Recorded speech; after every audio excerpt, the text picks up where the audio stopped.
Assalamualaikum warahmatullahi wabarakatuh. Perkenalkan, nama saya Devika Agus Ardiansyah dengan NIM 43040210078 akan mempresentasikan mengenai masa perkembangan bayi. A. Pemeriksaan awal bayi. Awal kelahiran bayi perlu untuk memperhatikan dan mendeteksi apakah kondisi bayi sehat atau memerlukan penanganan khusus. Hal ini umumnya dilakukan pemeriksaan dengan menggunakan skala Apgar. Skala Apgar adalah suatu metode yang banyak digunakan untuk mengukur kesehatan bayi yang baru lahir dalam 1 dan 5 menit setelah kelahiran. Skala ini disusun oleh Dr. Virginia Apgar. Skala Apgar mengevaluasi tingkat denyut jantung, upaya pernafasan, tekanan otot, warna tubuh, dan kepekaan refleks bayi. B. Kelahiran prematur. Terdapat beberapa kondisi bayi yang membutuhkan perawatan khusus, yaitu bayi yang lahir dengan kondisi prematur dan bayi yang memiliki berat badan rendah sewaktu lahir. Bayi dikatakan prematur apabila lahir 3 minggu atau lebih sebelum waktu yang seharusnya. Sedangkan bayi dikatakan memiliki berat badan lahir yang rendah apabila berat badan bayi yang kurang dari 90% dibandingkan berat badan bayi lain dengan usia dalam kandungan yang sama.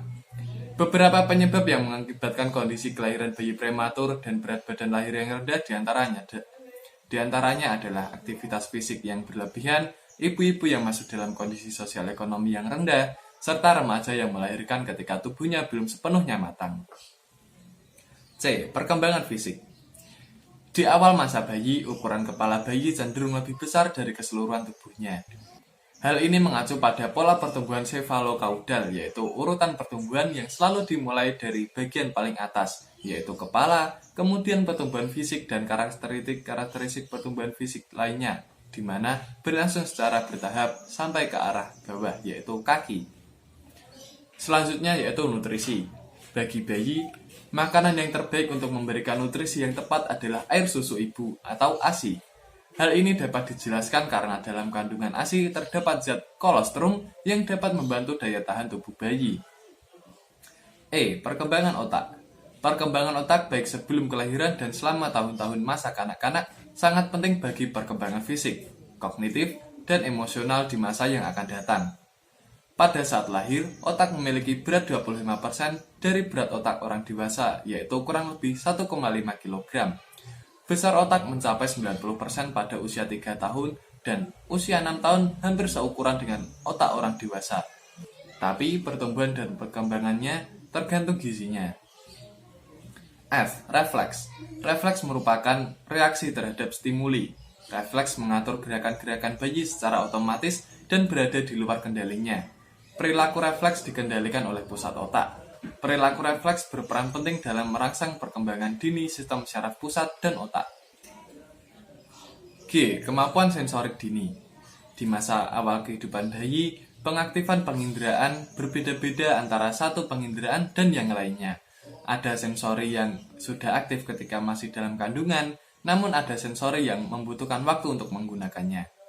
Contohnya seperti yang pertama adalah pembau dan pengecap.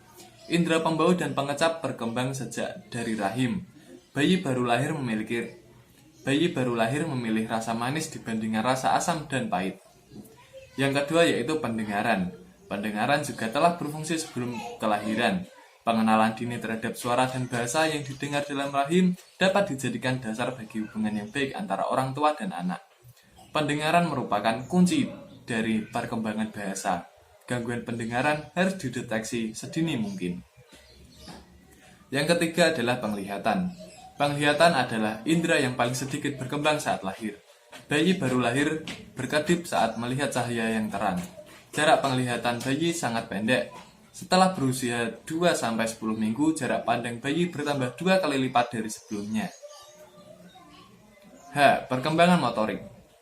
Perkembangan motorik merupakan bagian dari interaksi antara bayi dan lingkungan. Selama bayi ditempatkan pada tempat yang cukup luas dan aman, maka bayi akan mengembangkan dengan sendirinya keterampilan motorik dasar seperti meraih, merangkak, dan juga berjalan. Perkembangan motorik itu sendiri terbagi menjadi 2, yaitu motorik kasar dan juga motorik halus. Motorik kasar atau gross motor skill adalah keterampilan yang adalah gerakan yang menggunakan sebagian besar otot-otot, seperti berguling dan menangkap bola. Sedangkan keterampilan motorik halus atau fine motor skills merupakan gerakan tangan yang melibatkan sebagian atau sedikit otot, seperti menggenggam mainan, menulis, menggambar, mengancingkan baju, dan juga mengikat tali sepatu. Perkembangan kognitif bayi.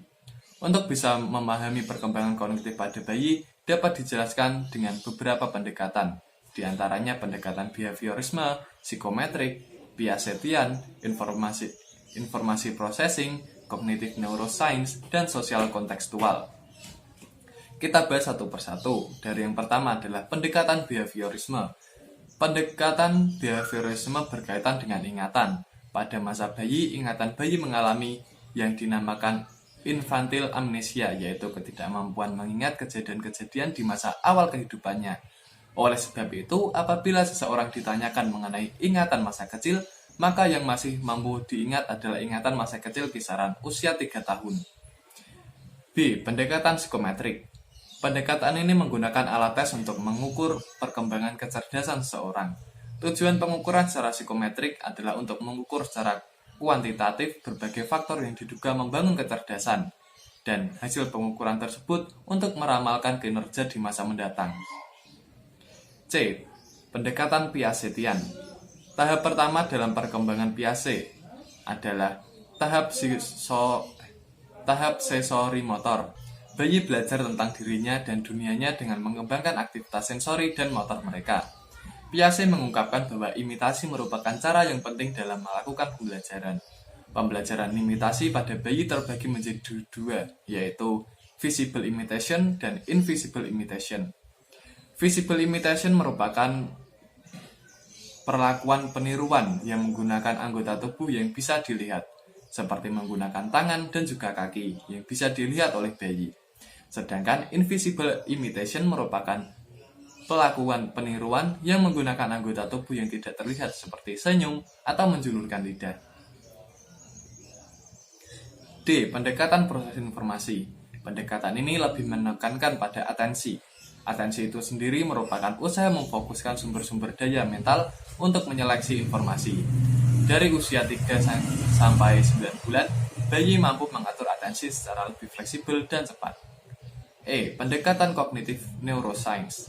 Piaget berpendapat bahwa kematangan organ neurologikal memegang peranan yang penting dalam perkembangan kognitif seseorang. Pendekatan ini berupaya untuk mengidentifikasi struktur-struktur otak yang terlibat dalam aspek kognitif tertentu. Seperti yang pertama adalah eksplisit, bersifat sadar dan ingatan yang disengaja. Kedua, implisit, mengacu pada ingatan yang terjadi tanpa disadari atau bahkan kesadaran. Memori ini menyimpan informasi tentang berbagai kebiasaan dan keterampilan.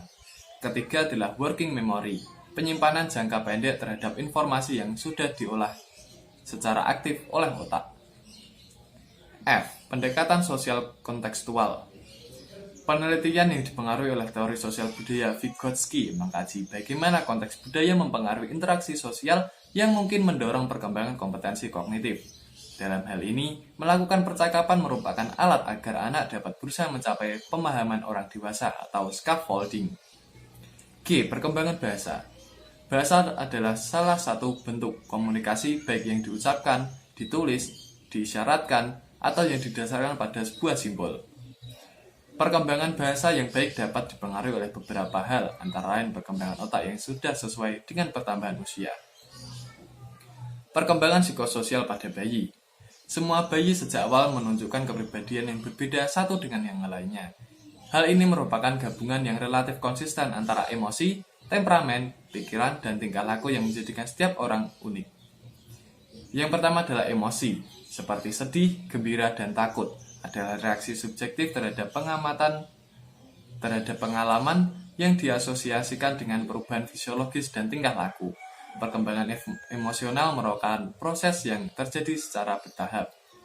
Di bawah ini merupakan tanda emosi pertama yang dimiliki bayi, antara lain tangisan. Bayi yang baru lahir menunjukkan dengan jelas bila mereka sedang tidak senang. Menangis merupakan jalan yang sangat kuat dan kadang satu-satunya jalan bagi bayi untuk mengkomunikasikan kebutuhannya. Ada 4 pola menangis, yaitu tangisan lapar, tangisan marah, tangisan sakit, dan tangisan frustasi. Yang kedua adalah senyuman. Senyum kecil paling dini terjadi secara spontan segera setelah lahir, yang ternyata adalah hasil aktivitas sistem syaraf subkortikal. Senyum involuntari ini sering muncul ketika periode tidur. Pada usia 4 bulan, bayi dapat tertawa keras ketika dicium perutnya atau digelitik. Yang ketiga adalah emosi kesadaran diri. Emosi ini terkait dengan respon seperti malu, empati, dan iri. Muncul hanya ketika bayi telah mengembangkan mawas diri atau self-awareness. Kesadaran diri pada bayi muncul antara usia 15-24 bulan. Yang keempat adalah empati, merupakan kemampuan untuk menempatkan diri sendiri di posisi orang lain dan merasakan apa yang dirasakan orang tersebut atau diharapkan merasakan dalam situasi tertentu. Yang kelima adalah temperamen. Terkadang didefinisikan sebagai karakteristik seseorang secara biologis untuk mendekati dan bereaksi terhadap orang lain dan situasi. Temperamen memiliki dimensi emosional, tetapi berbeda dengan emosi seperti takut, tertarik, bosan, yang mungkin datang dan pergi. Temperamen relatif konsisten dan menetap. B. Tahap perkembangan Erikson. Tahap pertama dari 8 tahap perkembangan sosial Erikson adalah basic trust versus mistrust. Tahap ini dimulai pada bayi yang berlanjut hingga sekitar 18 bulan. Erikson memandang situasi menyusui sangat sebagai situasi untuk mengukuhkan campuran rasa percaya dan tidak percaya yang tepat. Rasa percaya dalam diri bayi atau inner trust dapat membentuk fondasi yang kokoh untuk masa-masa sulit yang akan datang. C. Perkembangan moral, sosialisasi, dan internalisasi. Sosialisasi adalah proses di mana anak mengembangkan kebiasaan, keterampilan, nilai, dan motivasi yang menjadikan mereka menjadi anggota masyarakat yang bertanggung jawab dan produktif. Anak-anak yang sukses bersosialisasi tidak lagi hanya mematuhi peraturan atau perintah untuk mendapatkan imbalan atau menghindari hukuman, tapi menyadari fungsi sosial yang ada dalam lingkungan. Contohnya yaitu, yang pertama mengembangkan self-diri. Yang pertama adalah mengembangkan regulasi diri atau self-regulation. Regulasi diri merupakan dasar sosialisasi dan menghubungkan aspek-aspek perkembangan fisik, kognitif, dan emosional, dan juga sosial. Regulasi diri tumbuh bersamaan dengan perkembangan kesadaran diri dan berbagai emosi evaluatif seperti empati, malu, dan rasa bersalah. Yang kedua adalah awal pembentukan nurani. Kepatuhan yang terbentuk dari nurani atau conscience terdiri dari ketidaknyamanan emosional mengenai melakukan perbuatan yang salah dan kemampuan menahan diri untuk tidak melakukan perbuatan tersebut. Nurani tergantung pada keinginan untuk berbuat yang benar, karena anak percaya karena hal itu adalah hal yang benar. Sekian presentasi dari saya. Apabila ada kesalahan, saya mohon maaf. Sekian. Wassalamualaikum warahmatullahi wabarakatuh.